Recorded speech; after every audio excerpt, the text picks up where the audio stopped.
একটা ভালভের রোগী কি কি সিমটম নিয়ে আসতে পারে? প্রথম যেই সিমটমটা আসে সাধারণত সে পরিশ্রম করতেই পারে না, কিছুটুকু হাঁটলে পরেই তার দেখা যায় শ্বাসকষ্ট হয় অথবা বুক অতিরিক্ত ধড়ফড় শুরু করে দেয়। অনেক অ্যাডভান্স স্টেজে গেলে দেখা যায় তার পায়ে পানি চলে আসছে। তো এইগুলি তার মূল সমস্যা তৈরি হয় এবং তার কাজ করার যে ক্ষমতা সেটা দিনকে দিন লোপ পায়। আরেকটা হয় তার শরীরের গ্রোথ ভালো হয় না। হ্যাঁ? দেখা যায় যে সে খুব মানে শুকনা পাতলা হয়ে থাকে। খেলেও ক্ষুধামন্দা থাকে, সে রুচি থাকে না।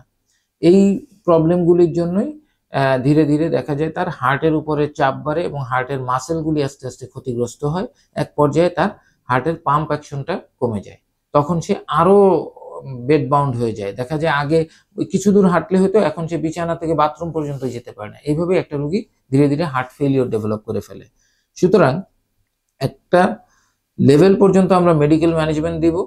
তারপরেই কিন্তু আমরা যখনই দেখব যে এই মেডিকেল ম্যানেজমেন্ট দেয়ার পরে সে তার ইকো পরীক্ষার মাধ্যমে আমরা দেখব যে তার লেভেলটা চেঞ্জ হয়ে যাচ্ছে এবং আরেকটু খারাপের দিকে যাচ্ছে, তখন এটা আর মেডিকেল ম্যানেজমেন্টে চলবে না। তখন সার্জারিতে আসতে হবে।